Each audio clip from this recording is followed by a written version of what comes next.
Lucro de 7,67 bilhões no quarto trimestre de 2022 decepciona o mercado e provisões impacta resultado. Isso são os resultados do Banco Itaú agora no quarto trimestre. Então é sobre isso que eu vou falar com o vídeo de hoje com vocês, bater aqui um papo, trazer lá os principais pontos trazidos pelo balanço do quarto tri e o anual do Banco Itaú. Então, se você quiser ficar até o final do vídeo, eu agradeço aqui a presença de você aqui no vídeo e assistir até o final.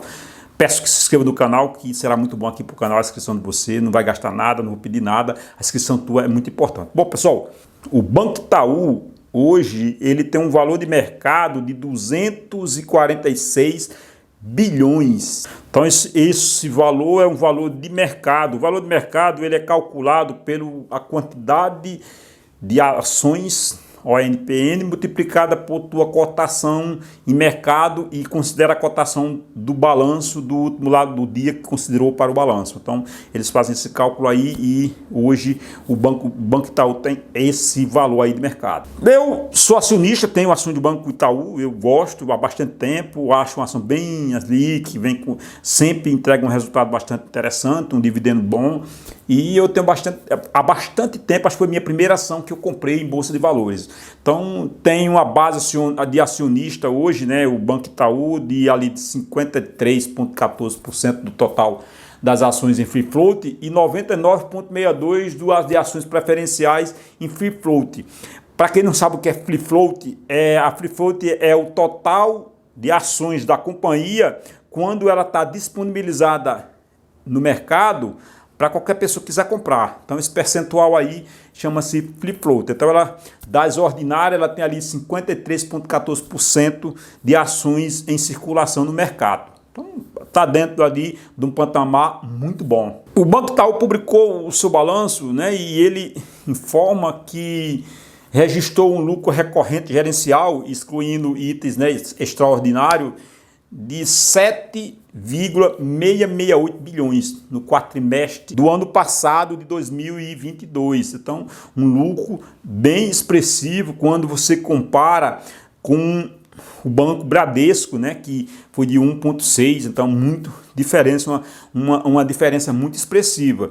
Só que, assim, uma parte que eu vi aqui, né, as provisões do banco não houve como houve na mesma quantidade e proporções que houve com o Banco Bradesco. Então o número é 5,1 menor que o registrado do terceiro trimestre do ano. Quando você compara trimestre a trimestre, houve uma queda de 5,1.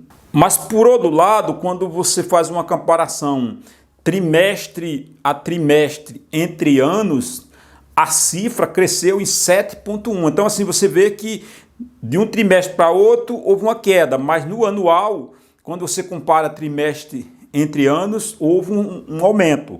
Então, o banco conseguiu aumentar o seu lucro. O retorno recorrente gerencial sobre o patrimônio líquido foi de 19,3%. Então, mesmo patamarzinho ali de retorno das operações no Brasil. Tem ali uma rentabilidade bastante interessante do banco, né? Um percentual bastante expressivo. O banco também anunciou que no quarto trimestre de 2022, o banco reconheceu em suas demonstrações financeiras os impactos provenientes relacionados a um caso específico de empresa de grande porte que entrou em recuperação judicial. Ou seja, ela está dizendo lojas americanas, né? Então, ela impactou o seu balanço às lojas americanas. É isso que ela quer dizer. E por causa disso, ele informou que houve um reforço na provisão para crédito de liquidação duvidosa, né? Para cobrir 100% da exposição, gerando um impacto de 790 milhões no resultado recorrente do trimestre. Então, assim, pequeno quando você compara ao valor que o Bradesco provisionou para o mesmo caso, né? Então, é uma exposição até que relativamente pequena para o banco, para o resultado total do Banco Itaú. Claro que o banco alerta que também foi feito, né, provisões complementares para casos específicos duvidosos que não consiga receber, né? O banco também ele anunciou que, excluindo esses efeitos, o resultado recorrente gerencial se você tirasse essas provisões, teria atingido um lucro líquido ali de 8,4 bilhões, né? E o retorno seria ali sobre o patrimônio de 21%, se não fosse as questões impactantes no balanço, as provisões que ele foi obrigado a fazer. Então, bem interessante o resultado do banco, um resultado bastante robusto, apesar de ter decepcionado o mercado, mas são números que, considerando a atual conjuntura econômica nacional e internacional, está dentro daquilo que nós esperávamos. Ele informou que a carteira de crédito subiu 2 pontos percentuais no Brasil e 2,7 no consolidado. Então, assim, também houve crescimento. A carteira para pessoas físicas no mesmo período, o Brasil cresceu 3,7 no trimestre. Também, né, no trimestre, a carteira de cartão de crédito, que é outra parte bastante importante, que é sazonalmente maior no final do ano, avançou 4,9%, um ritmo de crescimento inferior ao que o banco teve no final do ano de 2021. Você vê assim, é inferior, mas está dentro daquilo que a desafio do mercado insiste, né? Então, em função do cenário mais desafiador, desaceleração da emissão de cartões, ocorrido no longo do ano. Então, assim, está dentro de uma perspectiva em que se encontra a atual conjuntura econômica nacional. Outro título bastante importante, né, que é a carteira de crédito imobiliário, ele informou que essa carteira apresentou um crescimento de 5,2%, né, com menor ritmo de crescimento do que nos trimestres anteriores, em função do aumento da taxa básica de juros.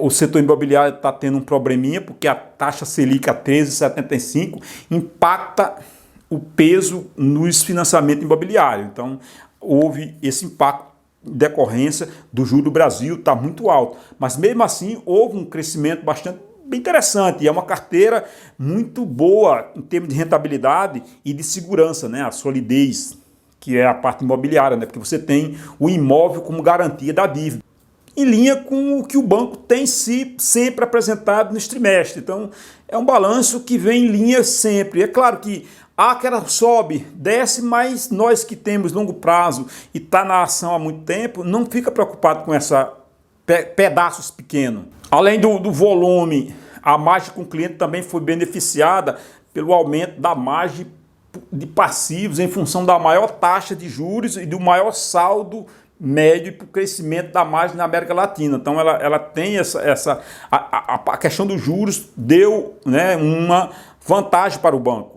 Merece destaque o crescimento de 11,4% do resultado de seguros em função do aumento nos prêmios ganho e de maior receita com previdência. São dois setores que é uma parte muito rentável, principalmente a parte de previdência, que está em ascensão de crescimento, de acumulação de capital, né, por parte dos segurados de previdência. A previdência é uma parte muito rentável para o banco e de longo prazo, né, vai continuar sendo receitas recorrentes no longo prazo e vai impactar o balanço de forma positiva no decorrer de muitos anos. O banco também destacou, né, que o índice de eficiência consolidado ficou em 41,4, uma redução de 1,6 pontos percentuais na comparação com o quarto trimestre de 2022. Então, dentro dali, pequenas, mas as perdas pequenas, não chega a causar estranho e você ficar com apreensão.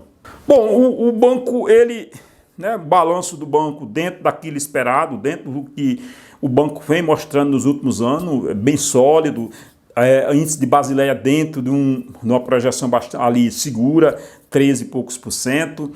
É um banco que tem uma gestão familiar, que tem tem mostrado nos últimos anos, né, uma gestão corporativa, né, uma governança corporativa muito leal com os clientes, tem remunerado os clientes tanto com bonificações de ações como distribuição de dividendos, seja sob juros, sob capital próprio ou próprio dividendos. Então, ele divulgou as projeções para 2023, né? Junto com os números do quarto trimestre, o Itaú Unibanco divulgou suas projeções para esse ano corrente.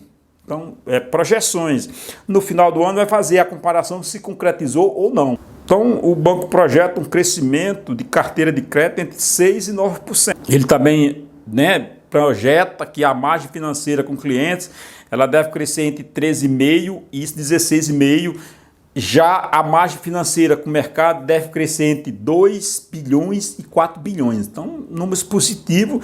O banco também informou que o custo de crédito do banco deve ficar entre 36,5 bilhões e 40,5 bilhões. Já para as receitas de prestação de serviço e resultado de seguro, o Itaú projeta um crescimento entre 7,5% e 10,5% agora em 2023. Então, assim, são números que, se concretizarem, é positivo para o banco. Claro que a ação do banco Itaú ainda está num preço ali estável, né? Não caiu tanto como caiu o Bradesco. Dos quatro grandes, eu acho, assim, eu tenho uma simpatia muito grande para o banco, sou cliente do banco e tenho ações do banco. São os dois bancos que eu acho ali que eu gosto, mas eu gosto dos quatro eu gosto. Aí você tem que escolher um. Eu tenho Banco do Brasil e tenho Itaú. Então são os dois bancos que eu tinha. Tinha Bradesco, mas eu me desfiz da posição. Resultados dentro da linha do esperado, então nem mais nem menos. Eu mantenho seguro. Agora é claro que você não deve ficar fazendo manipulações com tua carteira. Porque resultados ruins decorrem do cenário. O setor bancário em si, ele deve estar passando por um problema internacional de conjuntura, de momento de disputa geopolítica, de disputa com o dólar. Então, assim, eu vejo que o banco ainda é uma instituição rentável. O Itaú é uma instituição muito segura, muito saudável, com números robustos, que tem distribuído bons dividendos e tem mantido aí, nos últimos anos, uma linha no seu lucro constante. Então eu mantenho investido no YouTube 3 e gosto do banco. Bom, pessoal, era isso que eu tinha para vocês no vídeo de hoje. Peço que se inscreva no canal, ative as notificações para não perder nada aqui no canal. Um abraço e até o próximo vídeo.